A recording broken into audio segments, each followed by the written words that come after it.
Student, हमने पिछले video में शॉर्ट की और नॉन शॉर्ट की डिफेक्ट और फ्रेंकल डिफेक्ट के बारे में डिस्कस किया था।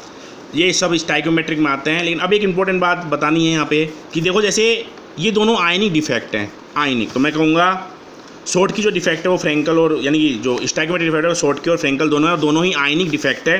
तो आयनिक डिफेक्ट में आप शॉर्ट की और फ्रेंकल दोनों रख सकते हो। लेकिन जब हम बात करते हैं नॉन आयनिक डिफेक्ट की, ये कई बार पूछ लेते हैं डिफेक्ट में, नॉन आयनिक डिफेक्ट में हम रखेंगे वैकेंसी। एक तो वैकेंसी डिफेक्ट और दूसरा है इंटरस्टिशियल डिफेक्ट। अब दोनों में अंतर क्या है देखो समझना। जो शॉर्ट की था ना वही वैकेंसी डिफेक्ट है दोनों। पहली बात बस ये है कि इन पे पॉजिटिव की जब मत लगाना, आप इन पे बस ए बी ऐसे लिख देना, बस पॉजिटिव मत लगाना और नेगेटिव मत लगाना, क्योंकि नॉन आयनिक है। और जो फ्रेंकल डिफेक्ट है वही इंटरस्टिशियल डिफेक्ट है। मतलब इंटरस्टिशियल फ्रेंकल डिफेक्ट में आपने पॉजिटिव नेगेटिव लगाया, इसमें क्या करोगे, कोई बस गोले लगाओगे ऐसे। अब आप जैसे बोलोगे कि सर इंटरस्टिशियल डिफेक्ट की डेफिनेशन क्या होगी, तो वही सिंपल सा है, कोई पार्टिकल अपनी पोजीशन से मूव करके अपनी पोजीशन से हटके कहाँ चले जाएगा, इंटरस्टिशियल साइड पे चले जाएगा, लेकिन उन पर चार्ज नहीं होगा, ध्यान रखना। तो आप बोल सकते हो these type of defect arise when some particles occupy vacant interstitial position. मतलब कुछ पार्टिकल अपनी पोजीशन से हटके इंटरस्टिशियल पर चले जाएंगे। तो दोनों ही डेफिनेशन आप काफ़ी सिंपल और आप इसके डायग्राम भी बना सकते हो। अब हम बात करते हैं नॉन स्टाइकोमेट्रिक की, और तीसरा मैंने लिखा नहीं था उस वक्त, थर्ड है इम्प्योरिटी डिफेक्ट। तो पहले देखो ये थोड़ा छोटा है, इसलिए हम पहले इम्प्योरिटी डिफेक्ट की बात करेंगे, फिर उसके बाद नॉन स्टाइकोमेट्रिक की। तो हम सबसे पहले बात करते हैं इम्प्योरिटी डिफेक्ट की। देखो ध्यान देना, इम्प्योरिटी डिफेक्ट का मतलब है जैसे मान लो आपके पास Na है, Cl है, Na है, Cl है, फिर Cl है, Na प्लस है, Cl है और Na प्लस है। इस तरह से वापस Na, फिर Cl minus, Na plus, Cl minus, फिर Cl minus, Na plus, Cl minus और Na प्लस। ये कोई क्रिस्टल है मान लो, बिल्कुल वैकेंट, इसमें डिफेक्ट नहीं है। देखो इसमें क्या करेंगे हम, इम्प्योरिटी का मतलब है, ये स्टाइकोमेट्रिक नॉन स्टाइकोमेट्रिक के बारे में मत सोचो, इम्प्योरिटी का मतलब है हम कोई इम्प्योरिटी मिलाएंगे इसमें। मान लो मैंने इम्प्योरिटी मिला ली SrCl2 की इम्प्योरिटी किसकी है, SrCl2 की इम्प्योरिटी मिला ली तो Sr पर क्या चार्ज है, Cl में माइनस लगाते हैं तो Sr पर क्या है, +2। तो जैसे ही इम्प्योरिटी मिलाई मैंने, बहुत स्मॉल अमाउंट में मिलाते हैं इम्प्योरिटी, जैसे ही इम्प्योरिटी मिलाई, ये एक Na को हटा के उस Na की पोजीशन पे खुद आ जाएगा, क्योंकि कैटायन को हटा के मतलब Sr+2 आ गया।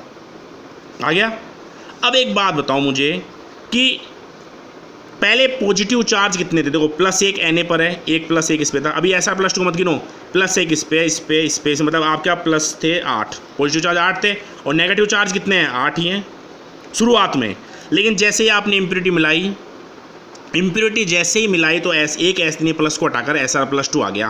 तो अब बताओ इम्प्योरिटी मिलाने पर पॉजिटिव चार्ज कितने आ गए, तो आप बोलोगे सर 9 आ गए, क्योंकि देखो +2 है इस पर, गिन लो आप, और माइनस कितने हैं, 8 ही हैं। लेकिन अब हम ध्यान देंगे कि जो भी क्रिस्टल होता है वो अपनी स्टेबिलिटी को प्राप्त करने के लिए न्यूट्रल रहता है। तो यहाँ तो न्यूट्रल नहीं है, इम्प्योरिटी मिलाने पर न्यूट्रलता नहीं आई।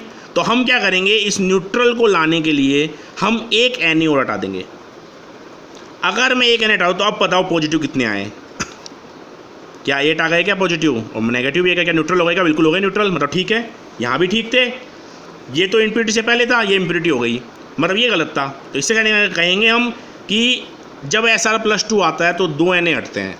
काफ़ी इंपॉर्टेंट बात है, एक Na पर तो Sr+2 आ गया, दूसरे Na को हटाते हैं हम न्यूट्रल लाने के लिए। तो जैसे ही Na हटा बताओ वैकेंसी कितनी क्रिएट हो गई, तो आप दो मत बोलना, एक ही है वैकेंसी, तो इस की जगह तो ये आ गया तो मैं कहूँगा एक Sr+2 के आने पर एक वैकेंसी क्रिएट होती है। ओके, तो कई बार क्वेश्चन आता है कि Sr+2 अगर एक मिल जाए तो कितने Na हटेंगे, तो आप बोलोगे 2 Na हटेंगे, 2 ही तो हट रहे हैं देखो। लेकिन जब आप बोले एक Sr+2 आ रहा है तो 2 Na हट रहे हैं। अगर एक Sr+2 आ रहा है तो वैकेंसी कितनी हो रही है, तो आप बोलोगे एक वैकेंसी क्रिएट हो रही है। ठीक है, एक ही वैकेंसी, खाली जगह जो है वो एक ही क्रिएट हो रही है।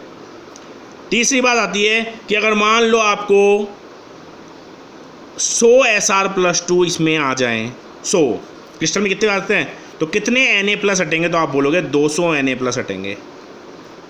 पता लगे ना क्यों, देखो और अगर वैकेंसी कितनी रेट होगी, वैकेंसी 100 होगी। तो ये समझ में आ गया बिल्कुल।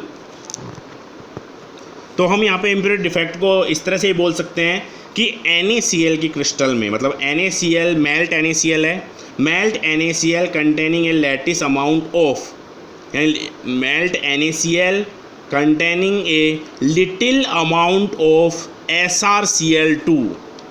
ओके, SrCl2 मतलब थोड़ा सा मिलाएंगे, ठीक है। उसमें क्या होगा, sum of the site of Na+ ion, मतलब कुछ Na+ की आयन की साइट पर Na+ ion are occupied by Sr+2।